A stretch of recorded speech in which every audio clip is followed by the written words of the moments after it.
Welcome, everyone. Thursday, November 3rd. Wow, November already. And here we are on the Vision Train with Amanda Sage and Kevin Campeau. My name is Alecia Sacred Heart. We also have here in the studio with us Jeet, Lauren, and Mukta. How's it going, everybody? Oh, it's going so good. Can you guys hear us? Yes. Yay, we can hear you too. Wonderful. We are here to share about Kevin's upcoming course with ViTra Academy, the Vision Train Academy of Art, called Dreaming Awake. And we're actually really lucky today because Kevin and Amanda are actually in the same studio. So we get to experience this like a traditional interview for once, where you two are in the same room. And that's kind of exciting. I loved popping on today and seeing the chairs set up, and just this little talk show vibe kind of inspires me for what we have yet to come. Yeah. Well, here we are. First time in this set. Yeah, being in person is actually really weird. It seems like that shouldn't be the case, but after all these last almost 2.5, 3 years of being online, it's refreshing. It's refreshing to be in person, and yeah. Anyhow, here we are in a new format. I mean, we were joking about this a little bit today, of this being like the new podcast setup, we could do this, but actually we're all going to be transitioning tomorrow morning, or at least I'm leaving this area, so we won't be in the same place again. But we're excited, looking forward to Kevin's seminar coming up this Saturday is the first class, and I think you've got 4 Saturdays, right? 3 Saturdays and a Sunday. Okay, 3 Saturdays and a Sunday. So four major sessions. Yeah, so that'll be November 5th and 6th. So that's this Saturday and Sunday. And the following Saturday, the 12th, and the Saturday after that, the 19th. And if you want to tell them the times, Alecia. Yep, absolutely. This Saturday, it's different. We're here in the time zone change window. And so this Saturday and Sunday, or this Saturday, actually, it'll be from 5 to 9 p.m. for Central Europeans. Then on Sunday, it switches from 6 to 10 for all the rest of the sessions. And so, but that's going to be 12 to 4 p.m. Eastern for all of the sessions for those of us in the US. It won't change. Yeah, it won't change for us. It will change for the Europeans. So yeah, that strange space where everybody's changing time zones, but not at the same time. And it's gotten us every other time. But well, it's bound to happen, especially with an international community. And I just want to speak a little bit to us being on the Vision Train, which is a international creative space station, and the ViTra Academy is the Vision Train Academy that grew out of the train and out of the Vienna Academy of Visionary Arts. And what we're really doing here, and what Kevin's course is about, is painting, but also a deep dive into journeying in a very special way that Kevin has discovered himself and through his own experience. And this is really kind of, it's full circle. We're doing a lot of full circle things here because they're happening. This full circle being that Vienna has been such a powerful kind of center of connection for this community of artists, which many of us are, of the train and connected to. And here we are, we're in Vienna right now. And Kevin came here, I think 9 years ago. Yeah, around 9 years ago, 2013. 2013. And was one of the first students of the Vienna Academy of Visionary Art. Yes. and completed that. Yeah, And now, the first graduate of the 3-year program. Yeah. right, and now the ViTra Academy in many ways has grown out of the Visionary Academy. The ashes, Yeah. proverbial ashes, Right. the So- phoenix. Yeah, and it's interesting because now so many more people can also participate that don't have to travel all the way to Vienna to be here. Yeah. Right, you can also, participate from the comfort of your own studio anywhere in the world. And also I just want to remind you, this is for anybody at any level, and you don't have to be live present for every class. That's true. And but it's going to be a deep dive. Do you want to tell us a little bit about what we have to expect? So Dreaming Awake is 2 parts. It's inner journeying and it's painting. And so the inner journeying is coming from my experience in journeying myself, that it's a practice that I've developed over 20 years or so. And it came about early on when I was a teenager, but actually turned into a full-blown practice in my 20s after having a kind of serious illness that, I don't know, for lack of a better term, it woke me up, it shook me awake. It was a shattering of my mind and body, and then I used journeying to put myself back together, in essence. So I spent my 20s journeying and drawing and writing a lot of poetry, and also recording all of my journeys. And then it came to painting. And painting started 10 years ago under the tutelage of Amanda in Torre Superiore in Italy. I attended the niche technique seminar that they were having, and I learned from her, from Madame Promethea, formerly Maura Holden, Andrew Gonzalez, and Lawrence Caruana. So the following year, they were planning to create this academy in Vienna.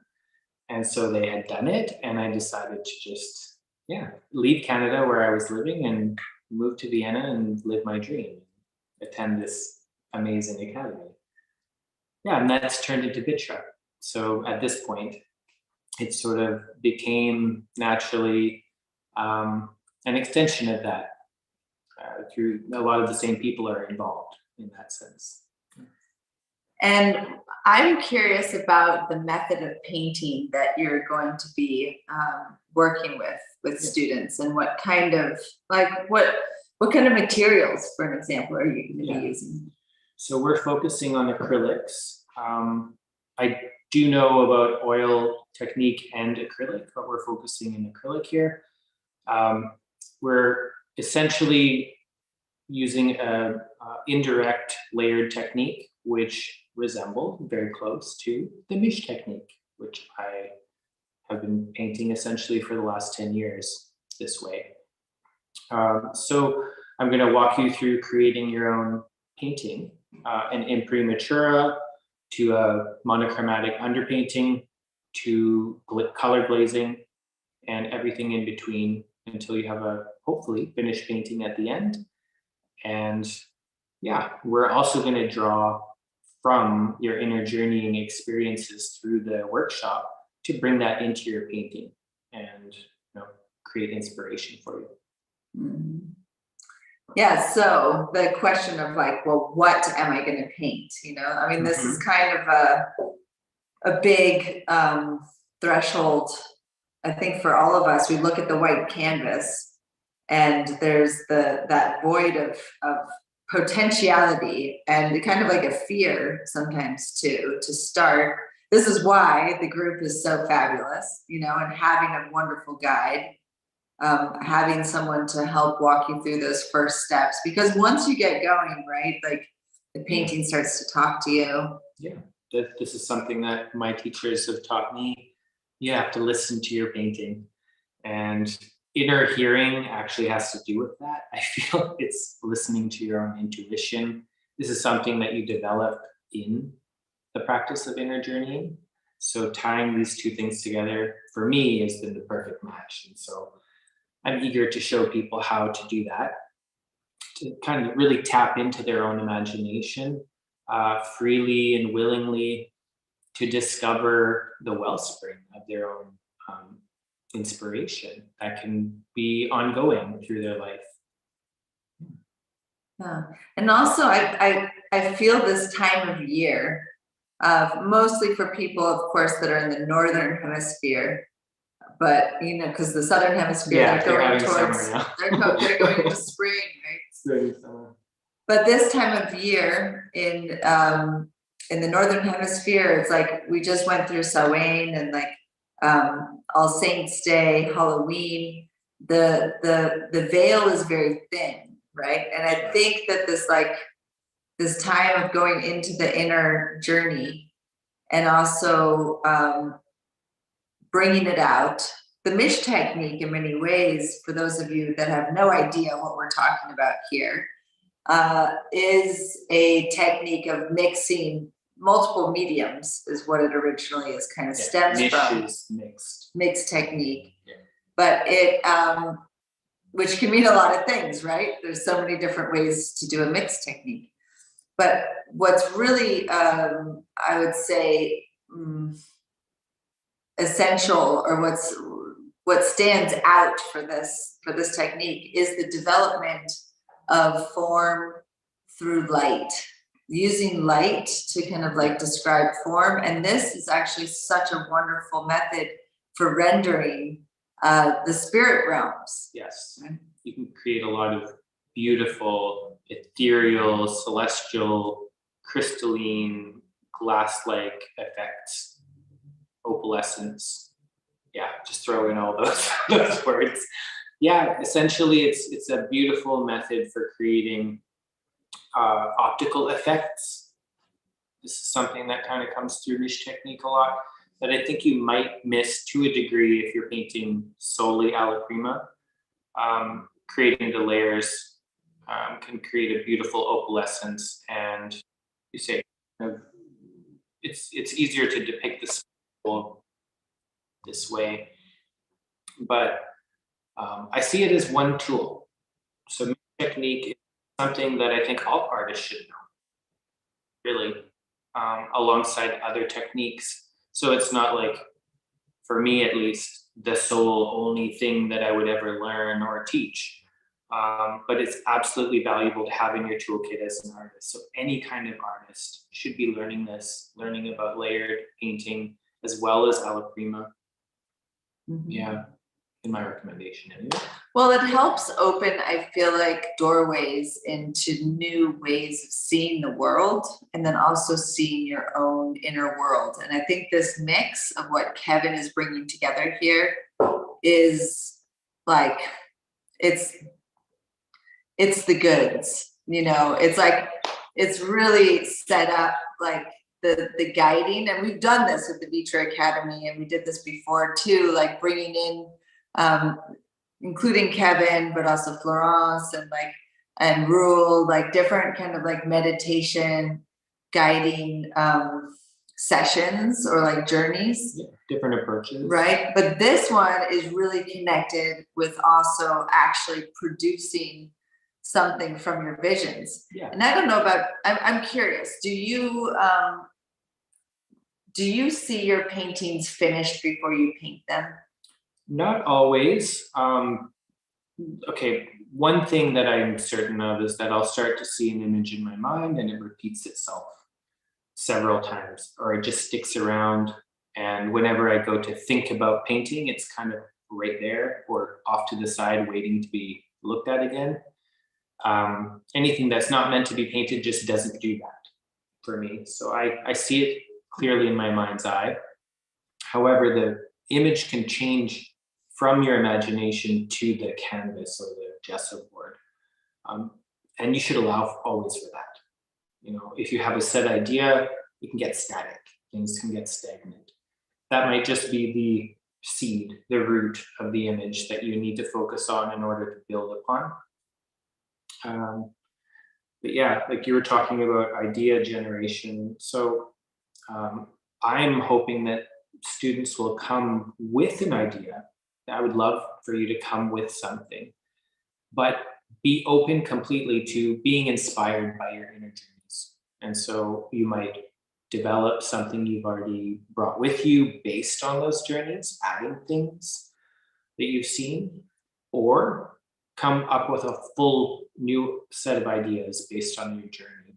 So yeah, you have the option to do either one. I mean, I feel like sometimes with these journeys though, it's like a whole movie or 3 happen, you know? So it's like, how do you capture like a screenshot, right? Or how do you choose? You might pick the most prominent image that sticks in your mind. You might have had a strong emotion around one image, or a scene, for instance, maybe a guide or a character, an aspect of yourself that you've seen in the journey. You want to do a portrait of that being. You can do that. And you can also abstract from the journey. So you don't have to necessarily paint it just as you saw it in your mind, but collage it in a way in painting onto the canvas. So there's lots of approaches. Really, the best thing is I'd love to see people's own styles. So, you know, when you're coming to something like this, just arrive with your own style. If you don't know what your style is, be open to discovering what it is. You know, you don't have to paint just like me, and I don't paint just like Amanda, even though she taught me. You know, we come up with our own iterations of ideas and things. So just be willing to find that for yourself, or bring it with you and apply these new techniques to your own style, and see what happens. Think of it like an experimentation. Yeah, that's inspiring. I mean, I feel like in some ways it's a very open play field that could be for a beginner almost too open. But at the same time, you know, there's this place of safety that basically, and the message is like, you can't go wrong. Yeah. You start somewhere, right? Yeah. Start with an anchor. There's one thing, and your anchor could be, you know, one object that you saw in your exactly. it could be one object. Exactly. A still life. But yeah, you know, or a portrait. I've talked this way for several years with the journeying and the painting together. And I've taught a lot of beginners, and none of them ever seemed too stuck. You know, once they did the journey and went on the ride, the imaginal ride, they found something. So something came up and they started. But then it's like you find something, but then you start doing it and you're like, but it doesn't look like what I saw. What do you do then? Well, I think that reinforcing that, you know, we're all training ourselves, we're all at different levels. That's okay. It does take time to work on, you know, mastering form and so on. So in 4 days, what are the expectations? The expectations aren't to master form, but they are to practice form. And so it's okay, whatever happens. Just have fun with it. Again, we talked about this in a previous conversation, that I really want people to come in with the idea that they're not setting a high bar for themselves here, or any bar really at all. In these hard times, I think we really need to focus on self-care. And so art is self-care. Creativity is self-care. Inner journeying is self-care. And you put them all together into, you know, something really fun to do. And that can turn into something serious for you, or it can just be playful. And either way, it's totally valid. So yeah, just don't worry about coming and like having to be the best version of yourself. If you arrive, you know, feeling half-assed, you know, you're not doing great that day, that's okay. Just come as you are. And let's share this space and see what happens, and create an alchemical brew together, you know, some transformation. Let's get that going. Yeah. So, you know, this like self-care part, I think, is really important. And that just rings for me, because I hear how self-doubting and deprecating people are often to themselves, especially their artist selves, where they say it immediately, oh, I can't draw, or I can't do that, or I'm very limiting, right? Yeah. And I think that the big trick here, one of the big tricks that we're trying to, play out and inspire you to, to explore rather than be in that habit of self-judgment, right? And so this, going back to this, like when you're fixed on kind of like an image and then that doesn't happen, right? This is the same thing in life. You're fixed on a certain kind of outcome and life doesn't serve it to you like that. What do? Do you throw a fit and give up? Or do you get curious? Do you get open and use the support of your community to open up those doors into new realms and like start it's a dialogue. Making art is a dialogue. Yes, right? It is. I feel that dialogue is occurring in a lot of different ways. It's happening with you and your inner self. It's happening with your inner self in the outer world. It's happening between others about you. So joining the conversation, being part of that flow without judgment is really important. And I don't know. I think that it's just important to not be too hard on ourselves and to give ourselves a chance, to succeed at something. And I know for me personally, painting and art was this really high bar. You see these amazing artists out there nowadays, left and right, scroll left or right, and you just see amazing kind of techniques that are going on. And how do you replicate that? How do you become as good as this artist? You imagine you might always fail. Well, you have to give yourself a chance, and failure is part of it. All those artists will tell you that they failed 1,000 times. They didn't just arrive to that wonderfully amazing imagery, without training or discipline. So they had to put in the time and the hours.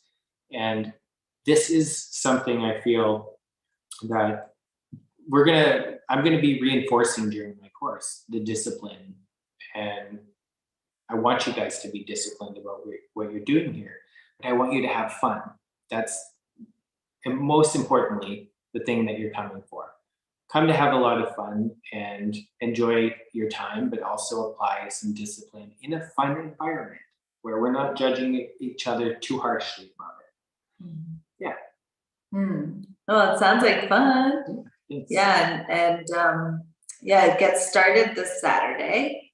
It's Saturday and Sunday, deep dive, and then there's 2 more Saturdays to come. Yes. And so there's, during also the week, there's interaction through the student forum. Yes, so I plan on staying current with my students, exchanging a lot of comments back and forth, taking questions, helping people along while they're working on their pieces through the week. And I just want to be there for you and help you develop. So 2 weeks of painting. That's the thing, is you will be expected to put in a few hours, outside of the course to actually paint on your pieces. So just expect that you're going to do that. But should be an exciting ride either way. It's going to be an exciting ride. Curious if any of you out there that we have access to extract your questions and quandaries. Alecia, is there anything that that you feel like asking? Maybe Kevin as well.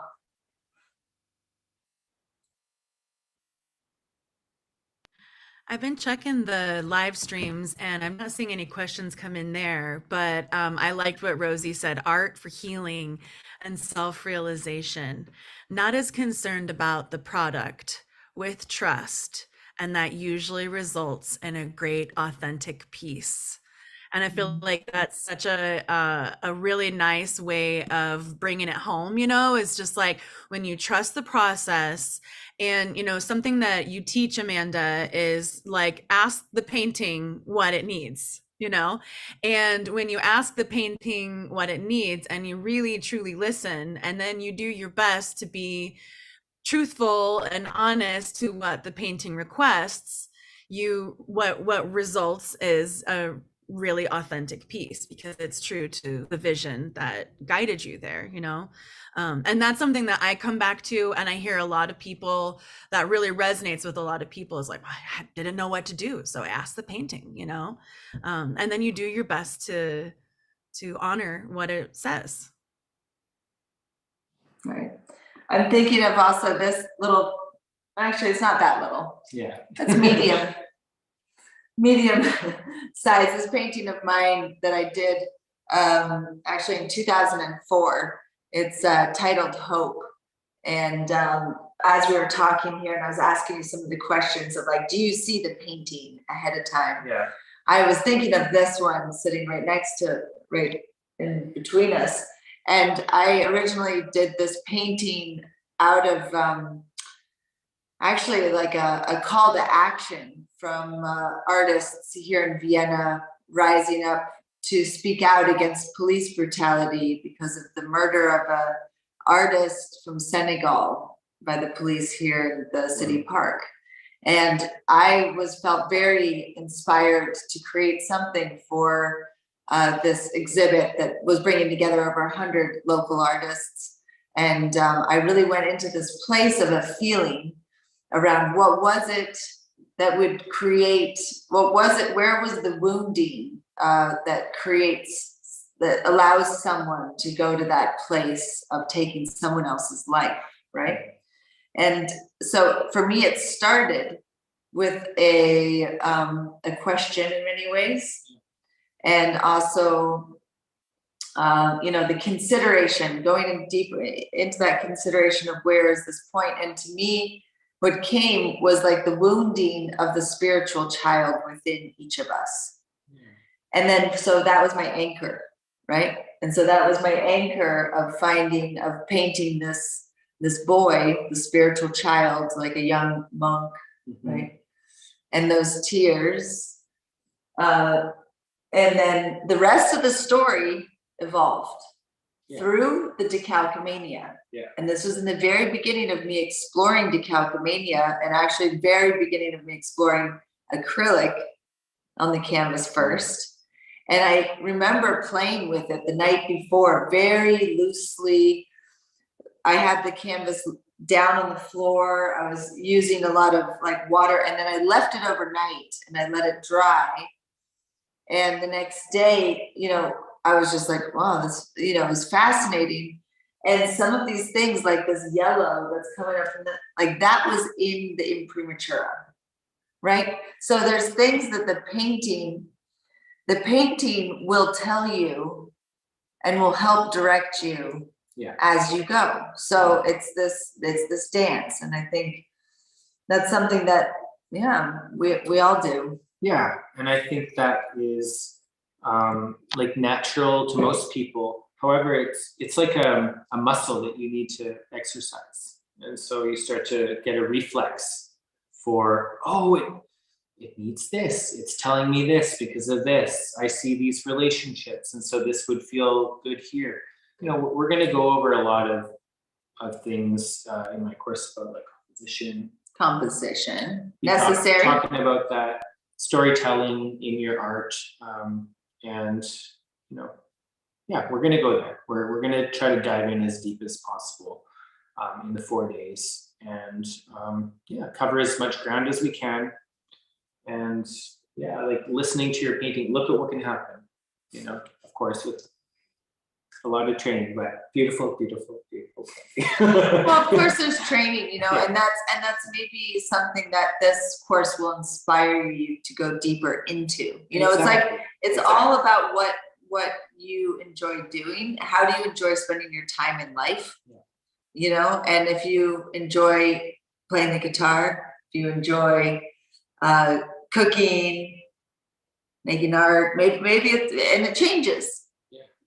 It should, so go through chapters in your life that you find something that you really want to dive deep into, because there's so many treasures to be found. Yes, like I feel that people who are drawn to healing, whatever that is for them, because I think that can be defined very differently for different people. But, you know, inner healing, if you've gone through trauma, if you've just faced, you know, hard times, you're looking for modalities. You're looking for healing modalities in your life. This is one of them. This is a set of them actually put together as one. But I really encourage people who are interested in that kind of thing. Maybe they're at a point in their lives where they're looking inward for answers, for communion, whatever you know, see that as, but connecting with your inner self. I'm offering a method that is tested and true, who I've taught to many, many people, that actually works, and it's very authentic. There's no layers of stuff programming in it. It's essentially me showing you to the gate of yourself and you walk through. That's about it. And I'm going to just show you all the methods to doing that in a great way and bringing whatever materials within yourself to the forefront. So yeah, it's like just being the psychopomp, I guess, leading people to the entrance to themselves. And yeah, I'm just looking forward. I hope that you know, that whoever is on here is and listening, maybe a few of you will join the course, and if not, you know, thanks for listening either way, and just being part of this. This is the vision train. You know, this is what happens: is these little magical meetups and connections in strange places. So, you know, here we are in person, in the flesh. It feels good. And we're in an old locomotive factory, Yeah, by the way, tell in the the story culture of that. center. Well, I mean, we're just getting started. This is a long game, and you know, I look forward to all the regional connecting nodes that are going to continue to oscillate and find each other, and as well, you know, the traveling cars as they buzz around and link up with others. You know, we're in a journey of reconnecting to ourselves. Yes. And each other, creating new networks. I think of generative, regenerative activism, artivism, maybe. You know, through art, finding a new way of living. Because I think it's, you know, it's not art as a commodity; it's art as a tool for transformation. Yeah. Yeah. Choo! Choo choo. I'm happy. And thanks, Amanda and Alecia, and everyone involved with the Vision Train for having me. You know, it's an honor, to be honest, and I appreciate it a lot. And yeah, just looking forward to all the connections to be made through the course and beyond. Yay. And let's get Yasmin over here, because Yasmin's a key character who's been like making sure, watching the Nice screenshot. yeah, making sure that we're, you know, staying in the frame and everything's Yeah. doing good. But yeah, been a really key voice in this whole story, and also technical support and kind of picking up, you know, fine-tuning things where needed, you know, and we're all like called to this place and to this station and to each other, because we're remembering something, you know, something sounds good, feels good, and we don't need to actually really know why. But if something is working out or something is calling you, go towards it, you know, and be curious. So yeah, maybe you'll join us this round for Kevin's class. Be lovely to have you. And if not, you know, maybe another round along the way. I'll still be sticking around. Oh yeah, Don't worry. we're just getting We're started. just getting started. First online second class. term. Yeah. First online class and second. There's lots more to come. Yeah. Technically, it's your second online class, but the first one where we Yeah. have now brought in Fourth. nightmare of painting and the inner journeying. So this is a super special opportunity, you guys. And thank you, Kevin, so much for all of your prep work going into it, and Yasmin for all your help going into, putting that together as well. We begin this Saturday, November 5th. We'll also go this Sunday. So we'll have 2 sessions back to back, and then we'll have a week off and come back again next Saturday, November 12th, and then again have a week off and come back the following Saturday, the 19th. So this container will last about 2 weeks, but we'll have 4 live 4-hour sessions.